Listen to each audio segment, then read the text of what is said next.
समझ के जी सर। इनकी फीस परफॉर्मेंस के हिसाब से होनी चाहिए। जी बिल्कुल, salary I agree entirely, it has to be linked to their performance. अब खास करके मेरे ख्याल से है भी, they are largely driven by the incentives and the performance, उनके फंड के परफॉर्मेंस के ऊपर है। तो सर तपेश जी के लिए क्या सवाल है सर आपके? तपेश जी हैं तो सवाल जवाब शुरू किया जाए।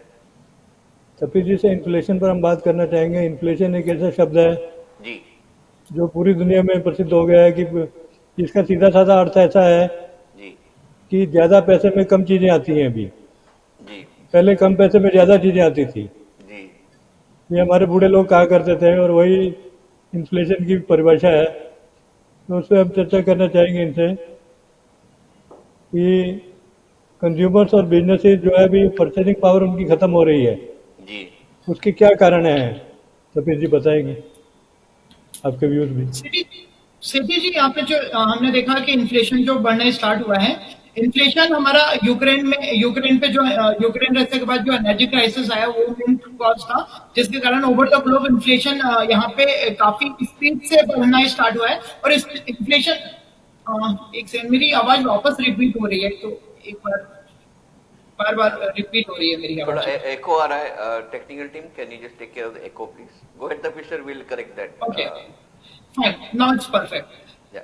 सो इन्फ्लेशन अभी भी आ रहा है, एक बार देख लीजिएगा, मैं बाकी बोलता जाता हूँ। या प्लीज गो अहेड सर। आपकी आवाज अभी में से आ रही है। ओके, सो इन्फ्लेशन बढ़ने से यहाँ पे डिमांड काफी ज्यादा हैम्पर हो रही है, और डिमांड हैम्पर होने के कारण इंडस्ट्रीज को उतना इंटरेस्ट, क्योंकि चीजें जब महंगी मिलने लगती है तो नॉर्मली लोग अपने बेसिक नेसेसिटी पे ज्यादा खर्चा करते हैं और लग्जरी पे कम खर्चा करना स्टार्ट करते हैं। और मेजर बिजनेसेस में जो लग्जरी बिजनेस है, जो डिमांड से गुड्स एंड सर्विसेज है, उनको उनके रेवेन्यू में काफी हैम्पर होता है। इंडस्ट्रीज में भी प्रॉब्लम होती है, और ओवर द पीरियड जब आपके जो गुड्स एंड सर्विसेज हैं वो कॉस्टली हो गए हैं, तो आप वहां पे अपने मतलब जो बेसिक नेसेसिटी है, लाइक रोटी कपड़ा मकान, उन पे ज्यादा खर्चा करोगे। अपार्ट फ्रॉम जो आपकी लग्जरी से रिलेटेड चीजें हैं, उनको आप थोड़ा सा कम कर दोगे, जिसके कारण आप ओवरऑल यहाँ पे मार्केट में डिमांड भी कम होती है और इंडस्ट्रीज की ग्रोथ भी यहाँ पर होती है। जी जी सफीर जी, इन्फ्लेशन के पॉजिटिव इफेक्ट क्या हैं? देखिए, इन्फ्लेशन अगर कंट्रोल रहे तो काफी अच्छा है, यहाँ पे ग्रोथ को काफी बूस्ट करता है। वही अगर मैं बात करूँ, सबसे पहले मैं डेवलप नेशंस की बात करूँ, develop Nations like US and Europe, Japan, ऐसे यूरोपियन कंट्री, यूएस और जापान को लेकर चले तो इनके जो नॉर्मली रेट्स होते हैं वो नियर टू जीरो रहते हैं, और नॉर्मल सिचुएशन पे इनका इन्फ्लेशन भी नियर टू जीरो रहता है। तो अगर इनका थोड़ा बहुत इन्फ्लेशन बढ़ता है तो उनके लिए पॉजिटिव होता है। कैसे? अगर इन्फ्लेशन बढ़ेगा तो यहाँ पे उनकी चीजों, गुड्स के, एसेट्स के प्राइसेस भी हल्का ईयर ऑन ईयर राइज होंगे, जिसके कारण इनकी इकोनॉमी में ग्रोथ में भी बेनिफिट मिलेगा।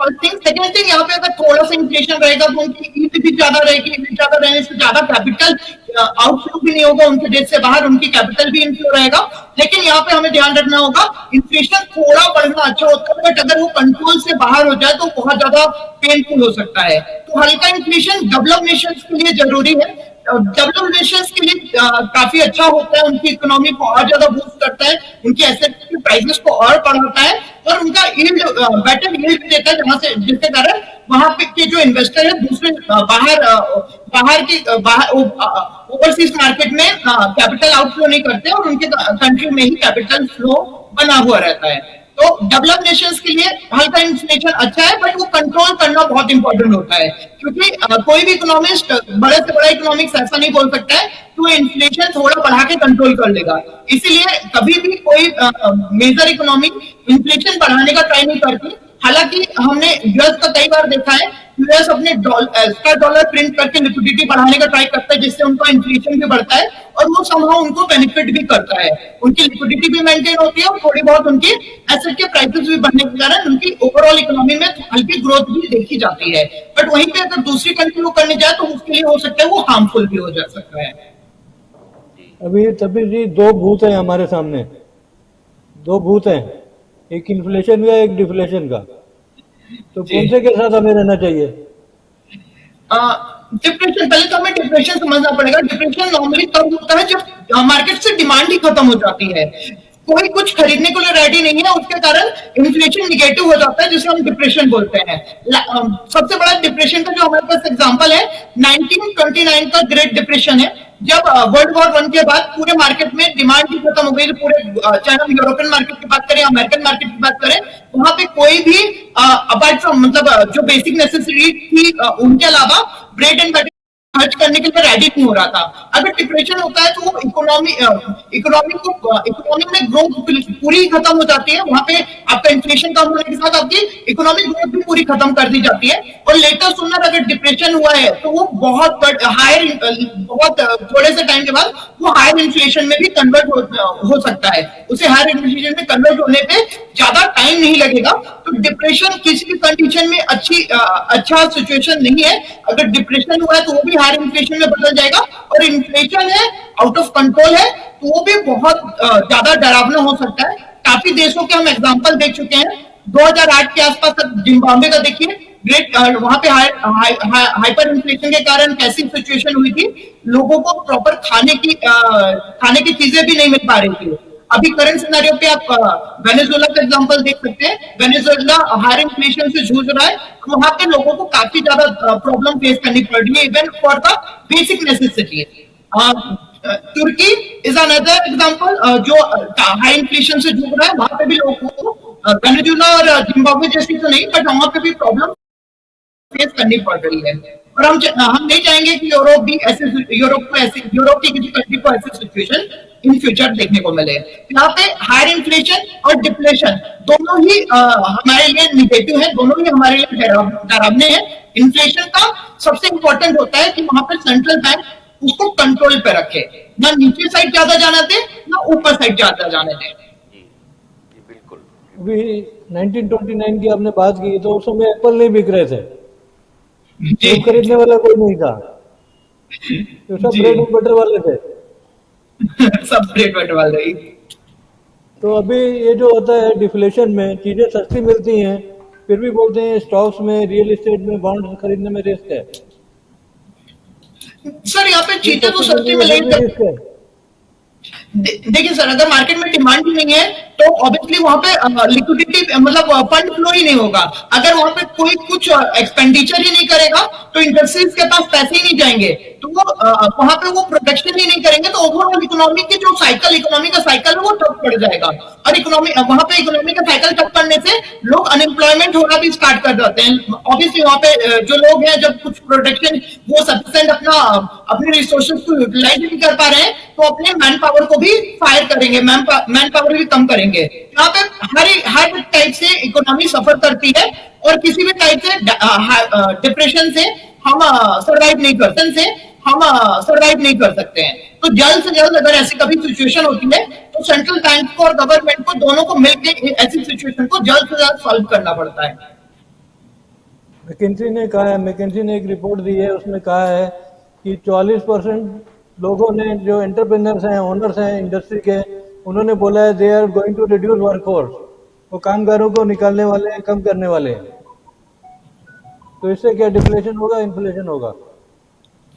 देखिए, अगर लोग को निकालेंगे, लोगों के पास पैसे ही नहीं होंगे तो खर्च नहीं कर पाएंगे। अनएम्प्लॉयमेंट बढ़ेगा तो ऑब्वियसली यहाँ पे एक्सपेंडिचर भी कम होगा। एक्सपेंडिचर कम होने से ऑब्वियसली यहाँ पे हमारे डिमांड में थोड़ा सा फर्क पड़ेगा। लेकिन अभी हम देखें, अगर हमारा जो इन्फ्लेशन का कॉज है वो डिमांड कम होने के कारण नहीं है, सप्लाई कम होने के कारण, डिमांड बढ़ने के कारण नहीं, सप्लाई कम होने के कारण है। क्योंकि हमारा जो प्रॉब्लम फेस कर रहे हैं वो एनर्जी के कारण, एनर्जी क्राइसिस के कारण ही पूरा इन्फ्लेशन फेस कर रहे हैं। तो यहाँ पे जो मैन पावर कम करने से, अगर हम सोचे डिमांड कम होने से इन्फ्लेशन कंट्रोल होगा, तो पूरी हद तक हम उसे सही नहीं मान सकते। समहाउ जो कॉज है वो डिफरेंट है इस बार। तो वहां पे डिमांड कम करने से प्रॉब्लम सॉल्व हो जाए, ऐसा सोचना पूरी तरह से सही नहीं रहेगा। अभी जो इंपोर्ट हुए लास्ट ईयर, उसमें मुख्य इंपोर्ट गोल्ड का हुआ है जी। तो गोल्ड की क्या जरूरत है हमें? देखिए, गोल्ड हमारा सेफ हेवन एसेट है।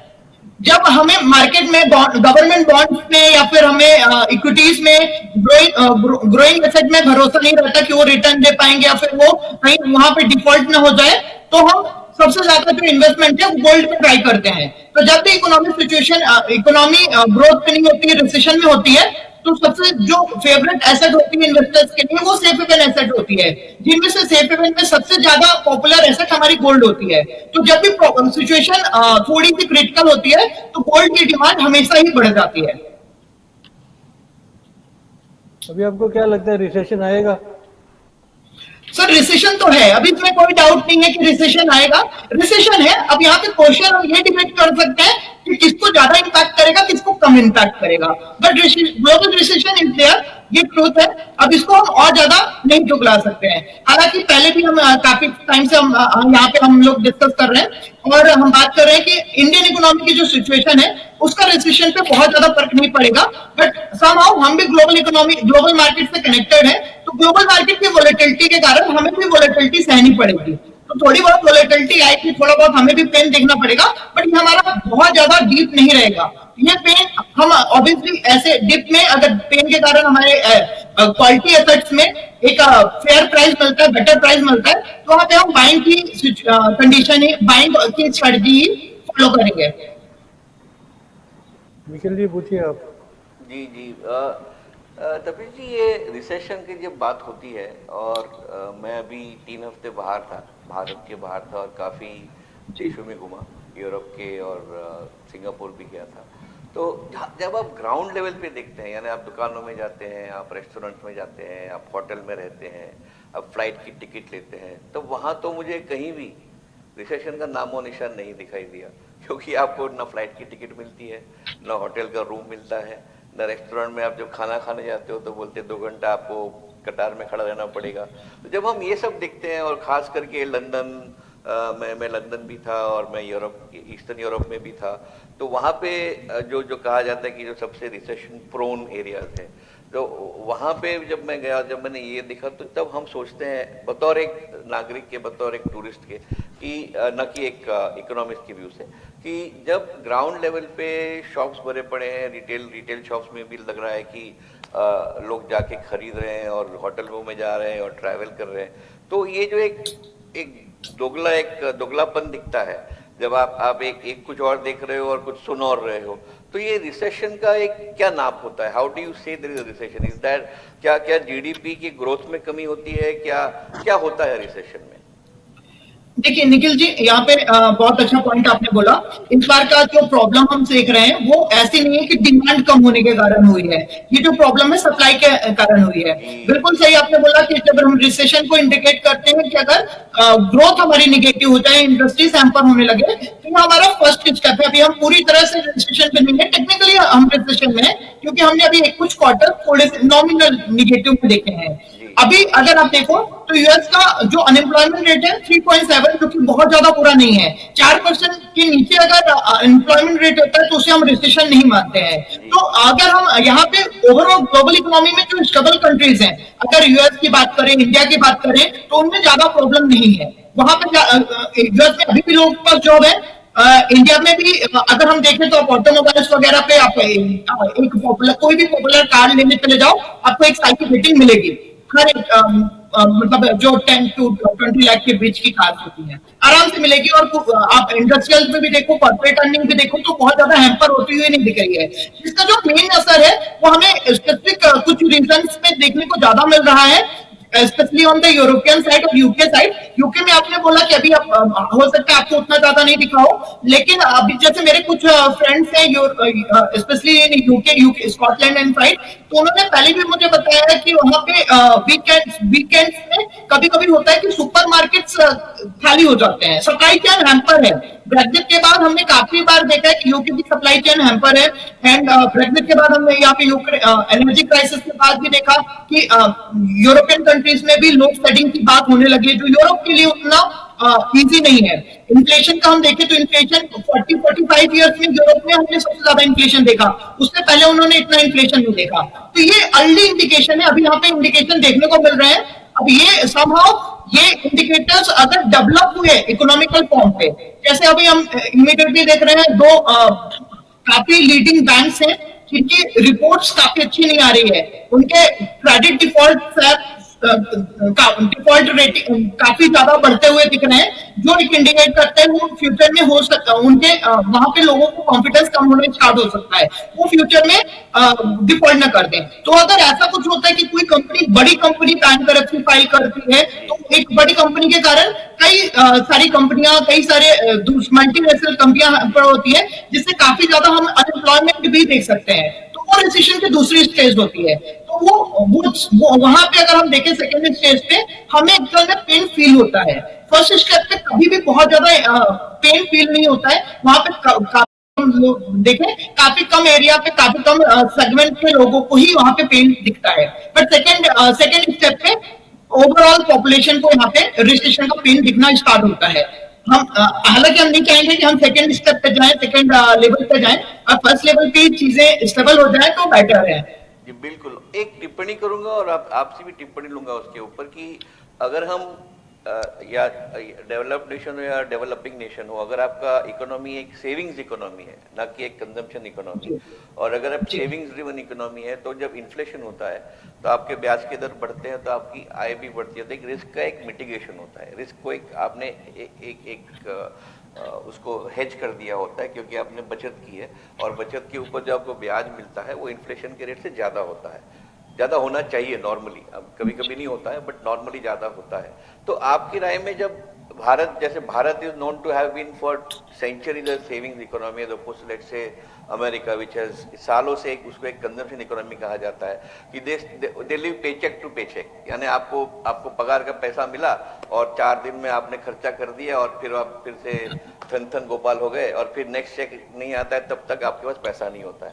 उसके अपोजिट में आप भारत का एक रवैया देखें तो हर घर में थोड़ी थोड़ी बचत होती है, आपके वजह फिक्स डिपॉजिट होता है, गोल्ड में इन्वेस्ट करते हैं, बॉन्ड में करते हैं, या तो फिर तिजोरी में पैसा रखते हैं, लेकिन हम थोड़ा थोड़ा बचत करके रखते हैं जो ऐसे समय पे काम आता है। तो आपको लगता है कि जो इम्पैक्ट जो होता है इन्फ्लेशन का और रिसेशन का, ये भारत की जैसे इकोनॉमी पे कम होता है, क्योंकि हम अभी भी एक सेविंग ड्रिवन इकोनॉमी है, न कि एक कंजम्पशन इकोनॉमी? क्या इसमें कोई सच्चाई है? देखिए सर, यहाँ पे अगर मतलब इंडिविजुअल लेवल पे तो बिल्कुल सही, आपने जैसा बोला वैसा होता है, बट हम प्रॉपर थोड़ा व्यापक लेवल पे अगर हम बात करें, हाँ, तो जो जितने मेजर डेवलप इकोनॉमीज है वहां पे सेविंग हैबिट कम होती है, एक्सपेंडिचर्स ड्रिवन ज्यादा होते हैं, तो वहां पे ऑब्वियसली इनका उतना बेनिफिट नहीं मिलता। अगर इंडिया जैसे डेवलपिंग इकोनॉमी की बात करें तो यहाँ पे हमारी सेविंग से ज्यादा हमारी ग्रोथ इंपॉर्टेंट होती है, बिकॉज वी आर डेवलपिंग, तो हम ग्रोथ के लिए, मेनली हम ग्रोथ के लिए काम करते हैं। और अगर यहाँ पे रिसेशन हुआ, हायर इन्फ्लेशन हुआ, और इन्फ्लेशन के कारण हमारे रेट बढ़े, रेट बढ़ने के कारण सबसे ज्यादा हमें लिक्विडिटी प्रॉब्लम फेस करनी पड़ती है, और लिक्विडिटी प्रॉब्लम के कारण हमें इंडस्ट्रीज इंटरफेयर ग्रोथ हैम्पर हो सकती है। तो ऑब्वियसली इंडिविजुअल लेवल पे तो जरूर वो आपको बेनिफिट करेगा, बट ओवरऑल जो हम कंट्री के लेवल पे बात करें तो कंट्री की संभव ग्रोथ यहाँ पे हैम्पर होगी, क्योंकि रेट बढ़ने के कारण लिक्विडिटी और जो बिजनेस एक्सपेंशन है वो थोड़ा सा धीमा होगा, जिसके कारण हम उस स्पीड से ग्रो नहीं कर पाएंगे जिस स्पीड से हम एक्सपेक्ट कर रहे थे। तो ओवरऑल इकोनॉमी के लिए उतना बेनिफिशियल नहीं है, बट हाँ बिल्कुल आपने जैसा बोला कि इंडिविजुअल लेवल पे ये बेनिफिशियल हो सकता है। छठी साहब, आपकी तरफ से कोई सवाल हो तो this is all from my side. मैं ये कहना चाहूँगा कि यूके में स्थिति ऐसी है कि उनके पास 1.5 महीने का खाली रिजर्व है इम्पोर्ट्स का। हमारी पोजीशन उनसे अच्छी है, 8-9 महीने का है हमारे पास।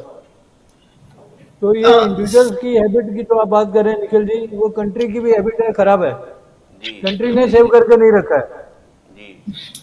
देखिए सेटिंग यहाँ पे मैं कुछ ऐड करना चाहूंगा। पहले तो अपना यूके जो है वो ग्रेट ब्रिटेन पाउंड खुद एक रिजर्व करेंसी हुआ करती थी, अभी भी है, मतलब अभी कुछ टाइम तक तो हम मानेंगे उसे रिजर्व करेंसी।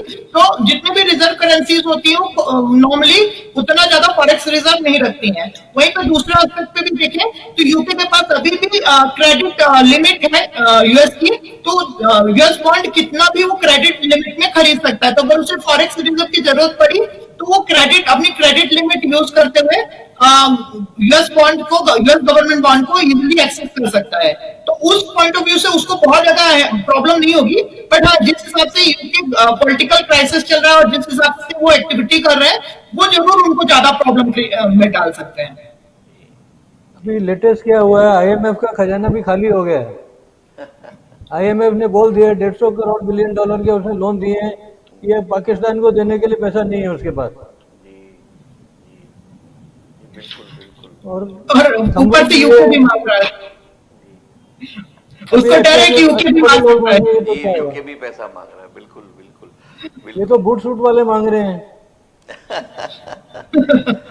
बिल्कुल सही, लेकिन जैसे जैसे सेठी साहब ने कहा, हम सब जानते हैं कि भारत का भी एक पॉलिसी है जो फॉरेन एक्सचेंज रिजर्व का, वो हमेशा से कंजर्वेटिव रहा है। 1991 में हालांकि बड़ा ही क्राइसिस था और तभी नरसिम्हा राव जी हमारे प्रधानमंत्री थे और मनमोहन सिंह जी हमारे वित्त मंत्री थे। उस वक्त जो टर्निंग पॉइंट हुआ हमारे इकोनॉमी में, हम सब जानते हैं, तो इतिहास का एक हिस्सा है।